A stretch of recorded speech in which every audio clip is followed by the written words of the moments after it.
Hey 12th class, how are you all. P block elements हम कर रहे हैं। ग्रुप 15 खत्म हो चुका है।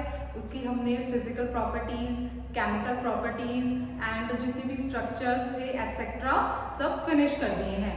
ओके, तो अब बारी आती है कौन से ग्रुप की? You all know which is group 16। इसकी कुछ फिजिकल प्रॉपर्टीज मैं आपके साथ डिस्कस कर चुकी हूँ।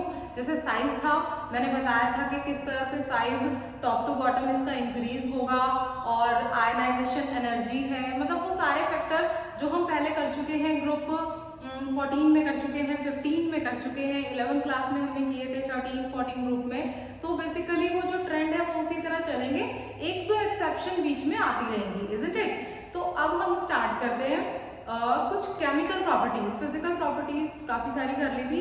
कैटिनेशन तक हमने कर लिया था। कैटिनेशन आपको पता है सेल्फ लिंकिंग प्रॉपर्टी, खुद से लिंक होना, बेसिकली उसको हम कैटिनेशन बोलते हैं। और यहाँ पे जो ग्रुप 16 के एलिमेंट्स हैं अपने पास कौन कौन से हैं?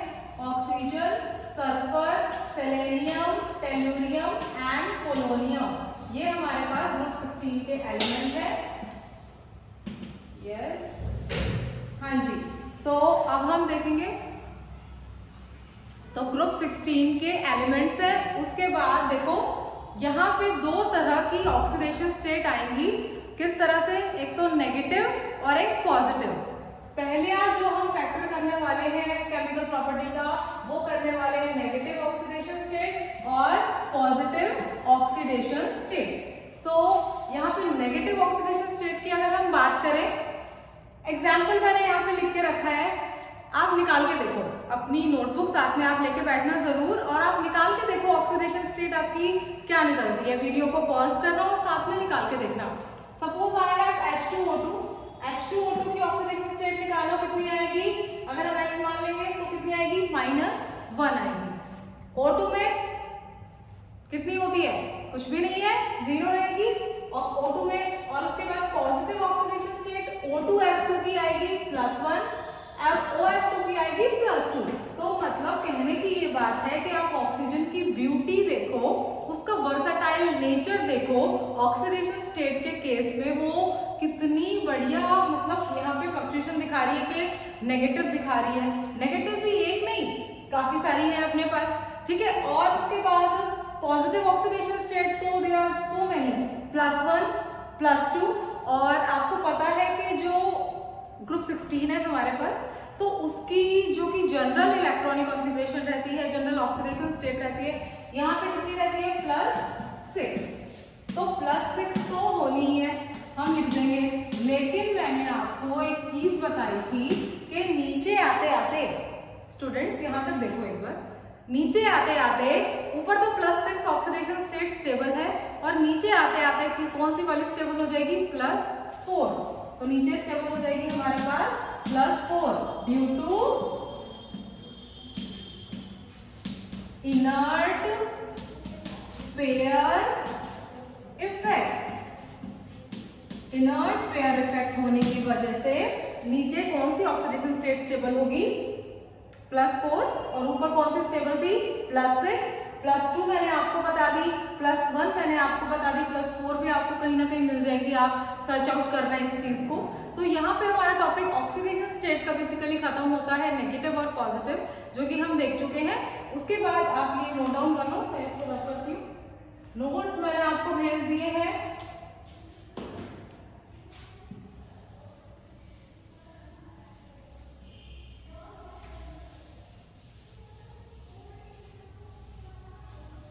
सबसे ज्यादा स्कोरिंग चैप्टर है ये आपकी पूरी 12th क्लास का, बोर्ड का।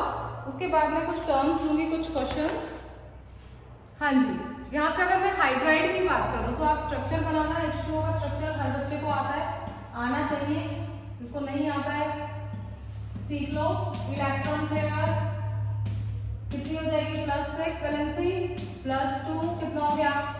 उसके बाद हम कुछ करते नहीं, ऑक्सीजन होता है तो 6 + 2 8 बाय कितना हो जाएगा? 2 हो जाएगा। यहाँ पे देखो, सबसे पहले तो ऑक्सीडेशन स्टेट यहाँ पे हमने दे रखी है, कितनी होती है वैलेंसी? +6। और यहाँ पे ये 2 ऐड करें, मैं अच्छे से बता दूं इसको। अब कितनी आ गई? 4। sp3 hybridisation. कितनी हाइब्रिडाइजेशन हो जाएगी? sp3। अब करके देखो, बॉन्ड पेयर कितने हैं? 2, लोन पेयर 2, बना लो।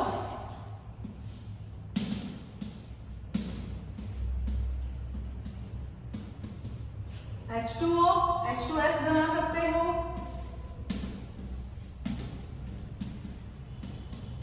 H2S बना लिया, H2SC H2TE बना सकते हो। पोलोनियम रेडियो एक्टिव है तो उसको हम नहीं यहाँ पे पढ़ते। अब एक क्वेश्चन हमारे पास ये होता है कि जो बॉन्ड एंगल है, बॉन्ड एंगल जो बनता है, तो ये कहा गया कि भाई टेट्राहेड्रल एंगल से थोड़ा सा कम बनता है। ऐसा क्यों? क्योंकि ऑक्सीजन एक तो इलेक्ट्रोनेगेटिव है, दूसरी बात इसके पास लोन पेयर है, और लोन पेयर का रिपल्शन ज्यादा हो जाता है as compare to bond pair. तो इन दोनों का रिपल्शन हुआ तो ये ऑलरेडी कम हो जाते हैं, समझ पा रहे हो? ये कम हो जाते हैं, तो बॉन्ड एंगल क्या होगा? इनका रिड्यूस हो जाएगा। ठीक है, तो और मतलब ऊपर से नीचे वही है, आपको पता है बॉन्ड एंगल रिड्यूस होगा। यहाँ पे 2 लोन पेयर है, ग्रुप 15 में लोन पेयर हमारे कितने थे? 1 लोन पेयर था। ठीक है, तो ये बात ध्यान में रखनी है कि स्ट्रक्चर आप जरूर बना के देख लें, ऐसे नहीं कि ऐसे हवा में बना लिया। इस तरह से आप जरूर स्ट्रक्चर बना लें, बॉन्ड पेयर देख लें, लोन पेयर देख लें। आई होप आपको बॉन्ड एंगल वाली प्रॉपर्टी क्लियर हो गई है। मैंने क्या बोला कि जो बॉन्ड एंगल होता है यहाँ पे, वो लगभग टेट्राहेड्रल एंगल से थोड़ा सा कम होता है। टेट्राहेड्रल की बात क्यों कर रही हूँ? क्योंकि हाइब्रिडाइजेशन आई है sp3, क्योंकि 4 है ना, इसलिए तो टेट्राहेड्रल होता है। और इसकी जो शेप होती है वी शेप, वी शेप आपको दिखाई दे रही है। ओके, सो स्टूडेंट्स, उसके बाद हम एक नेक्स्ट क्वेश्चन पे चलेंगे। बड़ा इंपॉर्टेंट क्वेश्चन है, काफी बार बोर्ड में पूछा गया है, काफी बार।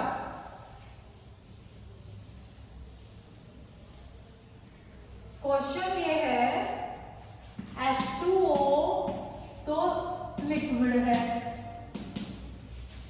कुछ बच्चे ना क्वेश्चन देख के ही समझ जाएंगे रीजन उसका। H2O लिक्विड है, while H2S is gas. Why? इसका आपको रीजन बताना है कि जो H2O है वो लिक्विड है और H2S गैस है। H2O में क्या खास बात है?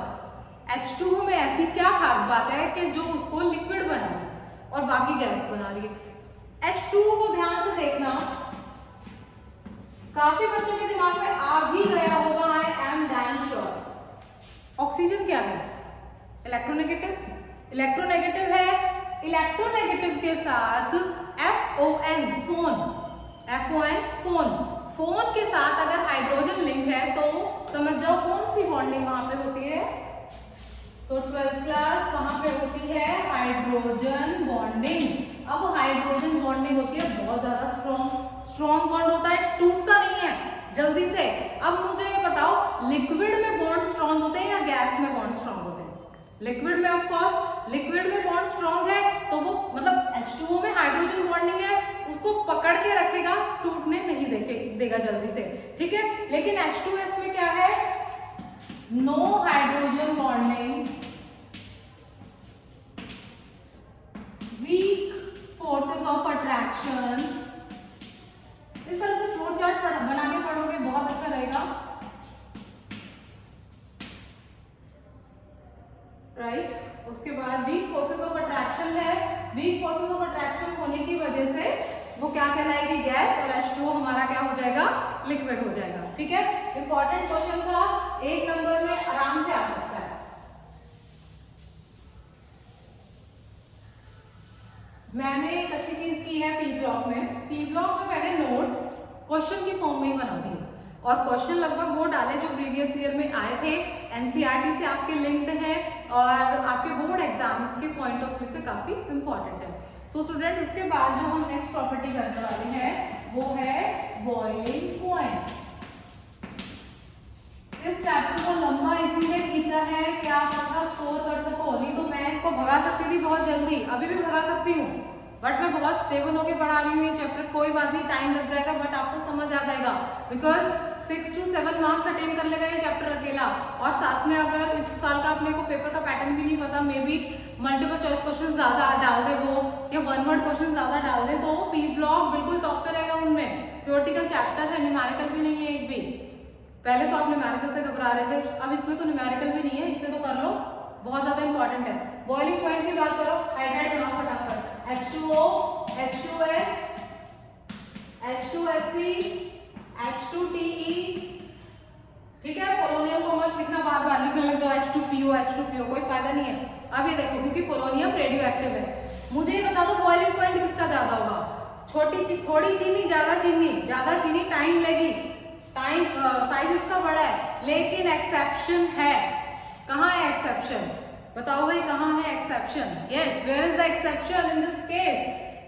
Here is the exception. वही हाइड्रोजन बॉन्डिंग यहाँ पहुंचा देती है चीज को, बिल्कुल लीड करवा देती है। आप देखते हो ना कि सपोज मतलब कोई बच्चा है, ठीक है, मतलब पढ़ाई में वो नॉर्मल है, लेकिन कोई एक स्पोर्ट्स इवेंट है या कुछ भी है, उसमें वो यहाँ है, तो पूरी क्लास की उसके ऊपर नजर रहती है, और सबकी, इवन के भाई ये लॉरेंस लेके आ रहा है हमारी कंट्री के लिए, हमारे स्टेट के लिए, हमारे डिस्ट्रिक्ट के लिए, क्योंकि उसकी बाकी चीजें नॉर्मल है, लेकिन उसकी एक चीज एक्स्ट्रा ऑर्डिनरी है। सेम H2O एक्स्ट्रा ऑर्डिनरी बच्चा है, क्योंकि इसके पास क्या है?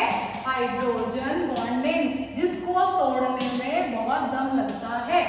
फिर यहाँ पे साइज डोमिनेट नहीं कर पाएगा, हाइड्रोजन बॉन्डिंग डोमिनेट कर जाएगी, ठीक है। तो अब मैं यहाँ पे देखूंगी, ऑर्डर होना चाहिए था H2T, देखो मैं दोनों लिख देती हूँ। ऑर्डर ये होना चाहिए था, अगर वंडर वाल फोर्सेस ऑफ अट्रैक्शन देखें, लेकिन ये नहीं होगा, ये नहीं होगा। देख लो ध्यान से, ऑर्डर क्या होगा?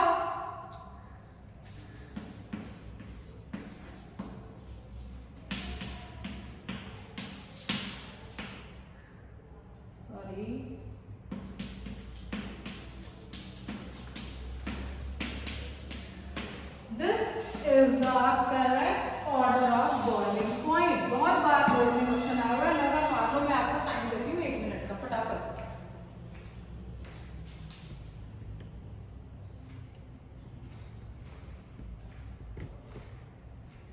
कर लिया होगा आई थिंक आपने, देख लो ध्यान से।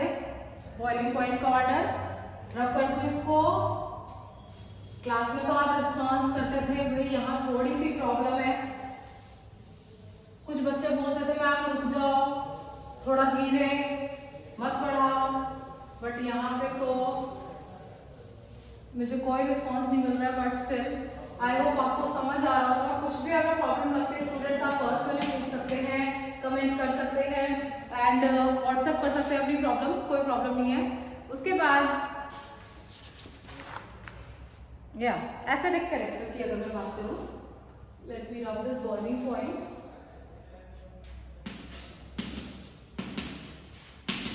ये भी बड़ा इंटरेस्टिंग है, देखना, देखो ऐसे लिखते हैं, ऐसे बोला कि H2O तो न्यूट्रल है, भाई पानी है, पीते हो, न्यूट्रल है, और H2S इज एसिडिक।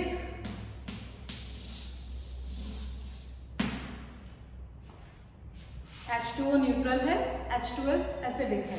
किस तरह से है देखो, H2O न्यूट्रल क्यों है? H2O एक तो स्ट्रॉन्ग होता है, हाइड्रोजन बॉन्डिंग है, वंडर वाल फोर्सेस ऑफ अट्रैक्शन उसके स्ट्रॉन्ग है। H2S में ऐसा कुछ नहीं है, H2S के अंदर वीक बॉन्ड ऑफ SH, तो ये अपना हाइड्रोजन दे सकता है, इट कैन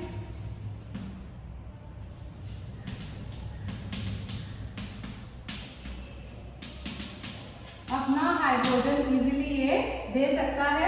जो अपना हाइड्रोजन लूज कर दे, इजीली H पॉजिटिव लूज कर दे, वो एसिडिक होता है। H2O नहीं करेगा। H2O क्यों नहीं करेगा? H2O में क्या खास बात है? हाइड्रोजन बॉन्डिंग है, स्ट्रॉन्ग फोर्सेस ऑफ अट्रैक्शन है, और अपना हाइड्रोजन को इजीली लूज नहीं करता, ठीक है। उसके बाद हम एक चीज और देखें, अगर थर्मल स्टेबिलिटी का ऑर्डर देखें,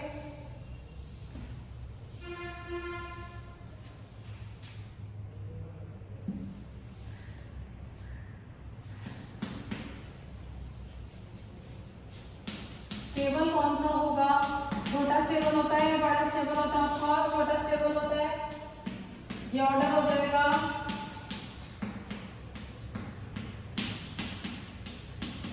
रिड्यूसिंग कैरेक्टर इसका उल्टा हो जाएगा।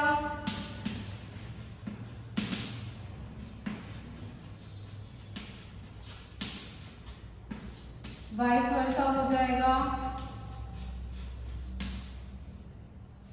सो गाइस यहाँ तक आप अच्छे से अपना टॉपिक कर लो, ठीक है। उसके बाद जो टॉपिक आपका लाइक एसओ मतलब डाइऑक्साइड है, उसके आपको होमवर्क आ जाइए कि आपको स्ट्रक्चर बना बना के देखने हैं।